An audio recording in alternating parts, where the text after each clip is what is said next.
Media के सभी साथियों को एक बार फिर मैं स्वागत करता हूं। आज हमारे बीच भारतीय जनता पार्टी के राष्ट्रीय महामंत्री और साथ ही पश्चिम बंगाल के प्रभारी और हम सब के अभिभावक आदरणीय श्री कैलाश विजयवर्गीय जी हमारे बीच उपस्थित हैं।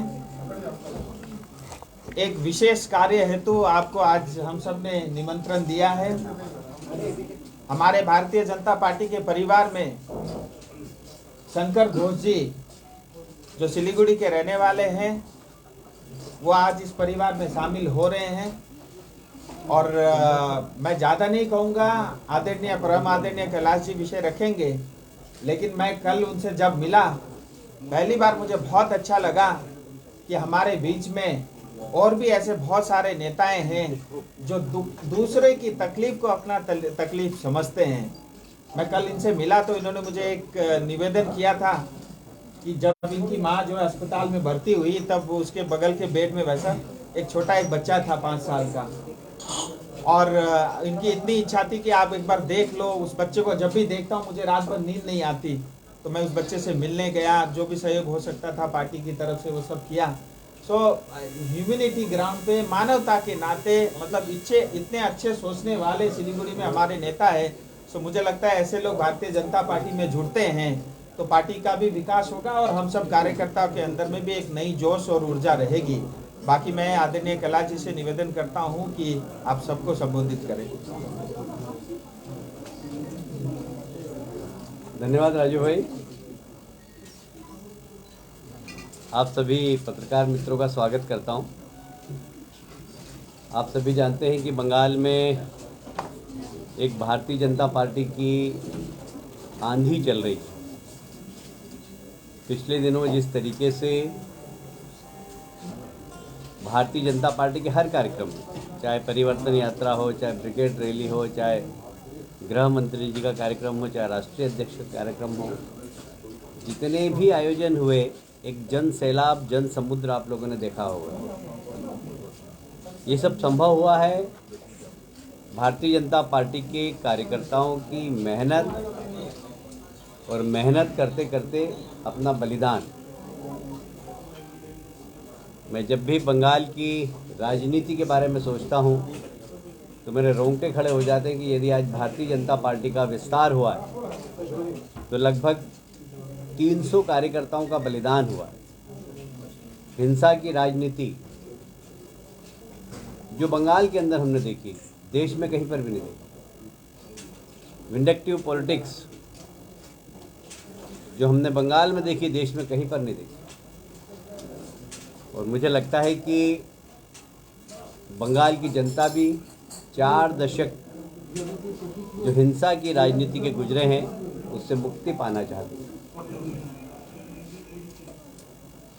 सिंडिकेट राज हो, टोलाबाजी हो, कोल माफिया हो, गोल्ड माफिया हो, सैंड माफिया हो, जिस तरीके से सरकार के संरक्षण में काम कर रहे थे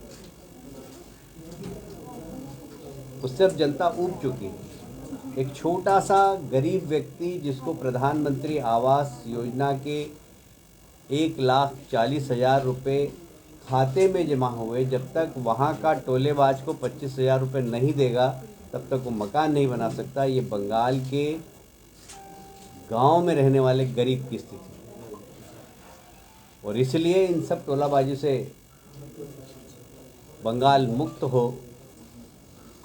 एक वातावरण, एक हवा, एक आंधी चल रही बंगाल में। और मुझे कहते हुए और भी प्रसन्नता है कि भारतीय जनता पार्टी के नेता हमारे देश के प्रधानमंत्री मोदी जी से प्रभावित होकर बहुत सारे लोग भारतीय जनता पार्टी का दामन थाम रहे हैं। पिछले दिनों आपने देखा होगा मिथुन दा भारतीय जनता पार्टी में सम्मिलित हुए। जब सम्मिलित हुए तब तो मेरी सामान्य बात हुई थी, और जब सम्मिलित होने के बाद उन्होंने कहा कि मैं अपनी शूटिंग सब बंद कर दूंगा अप्रैल की, पूरा अप्रैल का महीना आप मेरा जहां उपयोग करेंगे वहां मैं चुनाव प्रचार में जाऊंगा, मैं मोदी जी के हाथ मजबूत करना चाहूँगा। मिथुन दा भी अभी पिछले दिनों पार्टी में आए। आज मुझे बहुत प्रसन्नता है। शंकर भाई के बारे में काफ़ी सुना है यहाँ पर। एसएफआई से अपना छात्र जीवन चालू किया।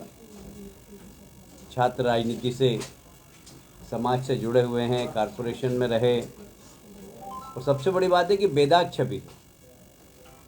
आज मैं पहली बार उनसे मिला सुबह चर्चा के दौरान, जब उन्होंने कहा कि मेरा एक ही संकल्प है कि मैं गरीबों की सेवा करूं, समाज की सेवा करूं, और मुझे पूरा अवसर मिलेगा तो मैं बहुत काम करूंगा। भारतीय जनता पार्टी में बहुत अवसर है और हमारे देश के नेता प्रधानमंत्री जी ने संकल्प ही गरीब की गरीबी दूर करने का लिया। लोगों ने गरीब हटाओ का नारा दिया है, पर गरीबी इस देश की हटी नहीं। पर मैं दावे से कह सकता हूं कि प्रधानमंत्री जी ने केंद्र की ऐसी ऐसी योजनाएं बनाई, चाहे जनधन योजना हो, चाहे उज्ज्वला योजना हो, चाहे प्रधानमंत्री आवास योजना हो, चाहे प्रधानमंत्री नल जल योजना हो जिसके माध्यम से गरीब के घर में पानी पहुंचाना, चाहे बिजली पहुंचाने की बात गरीब के घर में। ये जो गरीबी हटाने का संकल्प प्रधानमंत्री का है, उससे काफ़ी लोग प्रभावित होकर आज भारतीय जनता पार्टी में सम्मिलित हो रहे हैं। मैं भाई शंकर का स्वागत करता हूं और मुझे उम्मीद है कि उन्हें काम करने का भारतीय जनता पार्टी में बहुत अच्छा अवसर मिलेगा। बस इतना ही मैं कहना चाहता था। अभी हम भाई शंकर जी की ज्वाइनिंग कराएंगे।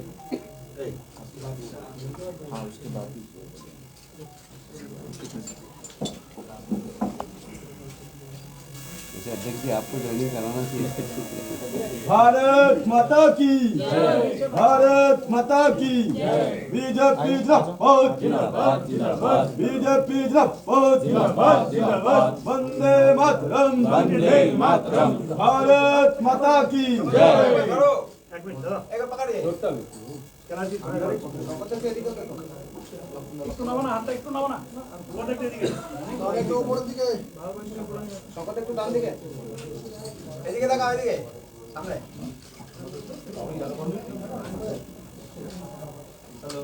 चलिए, धन्यवाद।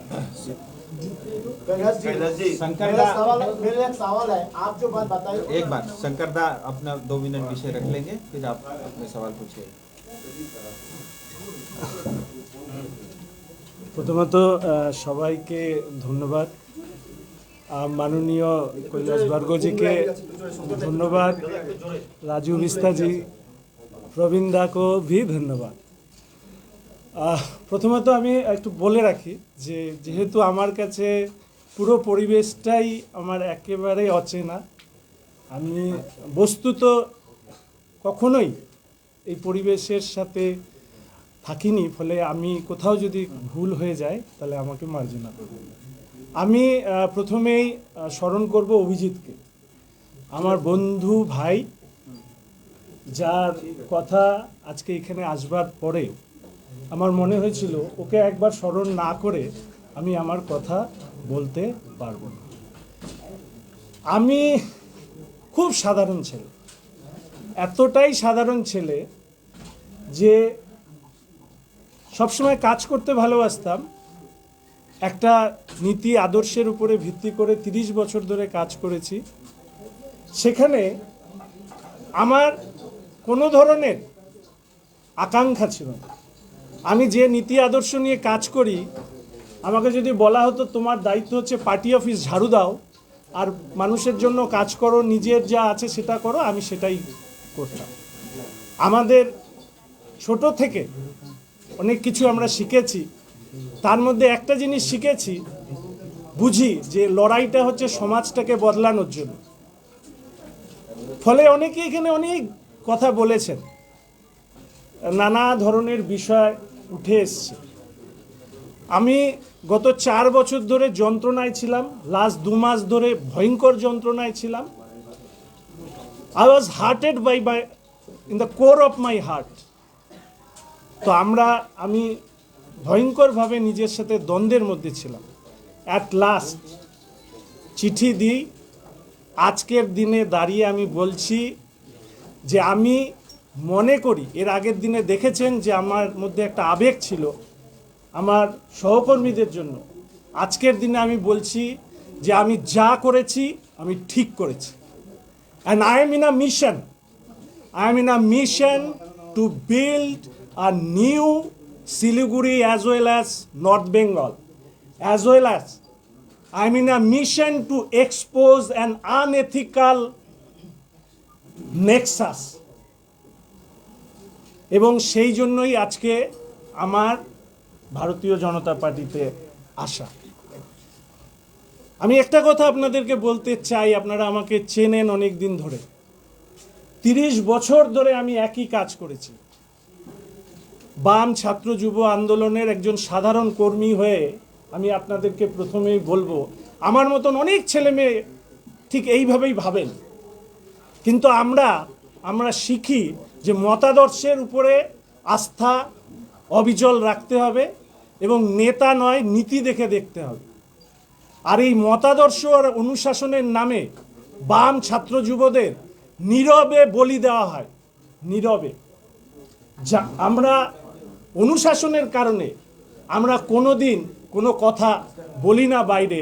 30 বছরে একজনও বলতে পারবে না, নট আ সিঙ্গেল ওয়ার্ড আমি কখনো পার্টির বিরুদ্ধে কোনো কথা বলেছি। And what ideology they are talking about, আমি যখন এই কথা বলবো, I was in a position যেখানে আমি বলতাম, you are talking about which ideology, আমরা ক্লাস পলিটিক্স করি।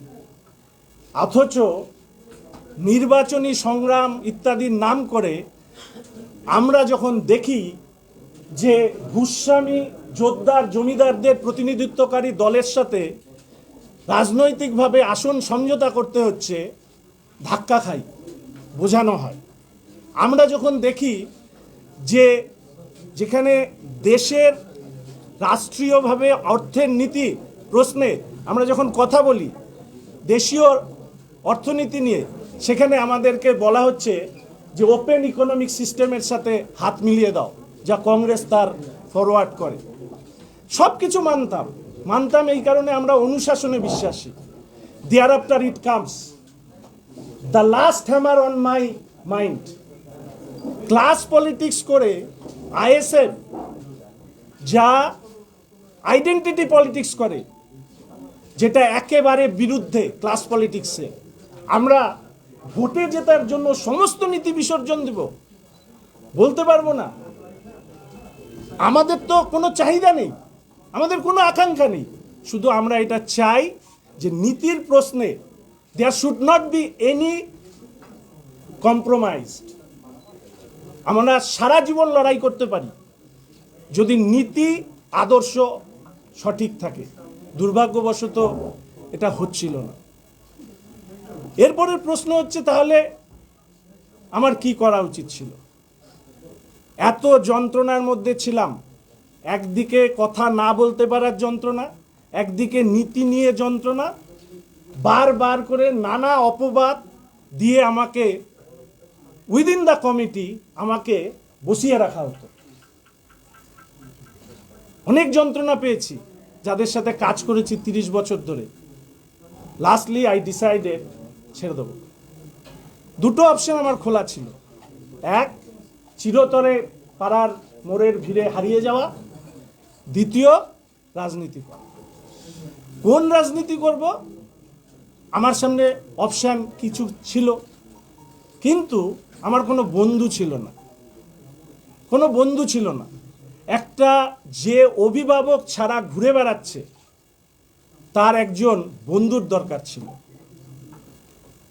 I got one friend. He stretches his hand, our MP, Sri Raju Vista. Think about us. এবং সেখান থেকেই আমাদের কথা বলা শুরু। আমি সেদিন রাজুজিকে একটাই কথা বলেছিলাম যে আমি হয়তো ভাববো, কিন্তু আমাকে একটা কাজ করে দেবে। আমি একটা বাচ্চাকে দেখেছি, সেই বাচ্চার ট্রিটমেন্টটা শুধু আপনারা দেখে দেবেন। কষ্ট হয়, আমার মার পাশের বেডে আছে। আমি সেই কাজটাই করেছি। I am thankful to honourable MP সাহেব যে তিনি এটা করেছেন। আমি আসলাম এমন একটা জায়গায় যেখানে আমার কাজ করার ইচ্ছা, আমি একটু বলে নিব, বলবো? আমার কাজ করার ইচ্ছা আছে। কিন্তু অনেকের প্রশ্ন করেছে আমাকে তুমি তো নীতি নিয়ে কাজ করতে, নেতা তো আমাদেরকে শেখানো হয়নি। আমি অবাক হয়ে দেখতাম পলিসির প্রশ্নে কে কোথায় প্রার্থী হবে আমাদের কোনো চিন্তা নেই, কিন্তু পলিসি তো একটা থাকবে। কেউ এক জায়গায় জিতে যাবে, তার বদল হবে না, কেউ এক জায়গায় হেরে যাবে, তারও বদল হবে না। This should be a policy of a party. প্রয়োজন ছিল না ABCD যাকে খুশি দাঁড় করাও। There should be a change. Without having change, how can you expect a new thing to be grown up? Never. তাও আমাদের কিছু যায় আসতো, কিন্তু বারবার হার্ট হচ্ছিলাম। হার্ট হতে হতে আজকে এই জায়গায় এসেছি। তুমি তাহলে এমন একটা দল বেছে নিচ্ছ যা তোমার বিপরীত মতাদর্শের দল। যতটুকু অল্প শিক্ষার মধ্যে এইটুকু শিখেছি, দুটো পার্টি হচ্ছে ক্যাডার বেস পার্টি। আমরা প্রাক্তন পার্টিতে আন্তর্জাতিকতাবাদের কথা বলি, এখানে ন্যাশনালিজম জাতীয়তাবাদের কথা বলা। ফলে সেই জায়গায় দাঁড়িয়ে আমরা যখন গরিব মানুষের উন্নতির কথা বলি, শ্রমিক, কৃষক, ক্ষেতমজুর, ডাউন টরেন পিপলের জন্য আমরা কথা বলি, but all in the books right now, as because there is no scope to they do something for the downtrodden people. তাহলে আমার কাছে অপশন ছিল who is doing such type of works. সেখানে আমি দেখলাম আমাদের মাননীয় প্রধানমন্ত্রী, তিনি তার বিভিন্ন ধরনের প্রকল্প দিয়ে তিনি এই কাজটা করবার চেষ্টা করেছেন। তার বিভিন্ন স্কিম তিনি এখনই মাননীয় সম্মানীয় কৈলাসবর্গজি বলছিলেন যে কিভাবে তিনি মানুষকে সহযোগিতার হাত বাড়িয়ে দিয়েছেন। আমার ব্যক্তিগতভাবে ওনার একটা জিনিস ভালো লাগে যে উনি লক্ষ্যে স্থির, ওনার উদ্ভাবনী শক্তি ভীষণ, এবং তিনি যেটা ঠিক করেন সেটাকে পূরণ করেন। ফলে স্বাভাবিকভাবেই তার প্রতি আকর্ষণ আমার বেড়েছিল, এবং সেই জায়গায় দাঁড়িয়ে এই রকম পরিস্থিতিতে আমি সত্যি আমাদের সাংসদ রাজু বিৎসের ব্যবহারে আমি এত খুশি ছিলাম। উনি যেভাবে আমাকে দাদা হিসাবে আমার পাশে এই কঠিন সময় তিনি আমাকে বলেছিলেন, আমার কাছে আর কোনো অপশন ছিল না ওনার বাড়ানো হাত ছেড়ে দিয়ে ভাই দাদা বন্ধুর যে সম্পর্ক হয়েছে সেই হাত ছেড়ে দিয়ে অন্য কোনো জায়গায় যাওয়ার। ফলে আজকে আমি এসছি। লাস্টলি আমি শুধু এটুকু বলবো যে আমি এই পরিবারের নতুন সদস্য, কিছু চিনি না, কিচ্ছু জানি না। নতুন সদস্যদের কাছে পরিবারে যেতে গিয়ে বলবো আমার কিচ্ছু দরকার নেই, একটু ভালোবাসবেন, একটু স্নেহ করবেন, আর আমার সেলফ রেসপেক্টে আঘাত করবেন না। যেভাবে 30 বছর একটা বিপরীত মতাদর্শের জন্য কাজ করে গিয়েছি, আপনাদের মাঝেও কাজ করে সেই ভালোবাসা অর্জন করবার চেষ্টা করব। এটুকুই আমার বলার। ধন্যবাদ। नंदीग्राम में आज एक बार शुभेंदु जी की नॉमिनेशन फाइल कर रहे हैं, बहुत लोग हैं उसमें, और उसी तरफ उनके जो अगेंस्ट में खड़े हुए हैं ममता बनर्जी अभी अस्पताल में है, कह रहे हैं कि अगले 2-3 दिन जनसभा जो है व्हील चेयर पे करेंगे। पूरे चीज को देखते हुए क्या करें? देखिए, मुझे जो जानकारी प्राप्त हुई, मैं अभी नंदीग्राम गया नहीं हूँ, पर मैं संपर्क में हूँ वहाँ के लोगों से।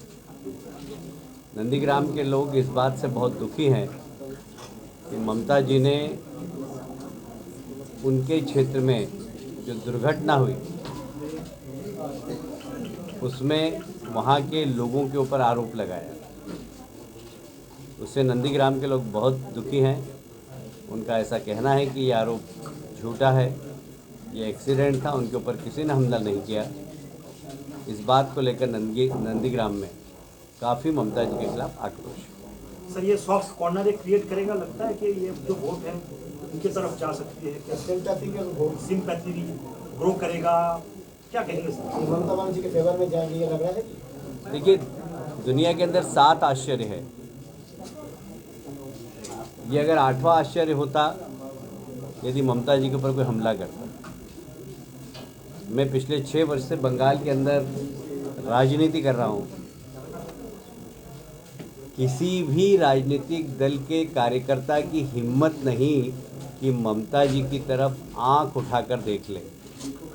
आप भी पत्रकार हैं, लंबे समय से यहाँ पर पत्रकारिता कर रहे हैं।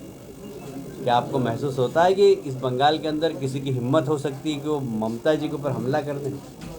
ममता जी तो ठीक है, उनके कार्यकर्ताओं के ऊपर हमला करने के लिए 4 बार सोचते हैं लोग, और इसलिए ये दुनिया का 8वां आश्चर्य होता यदि हमला होता था। शुभेंदु जी क्या जीतेगी ये माहौल को देखते हुए? 100% जीतेंगे। और मैं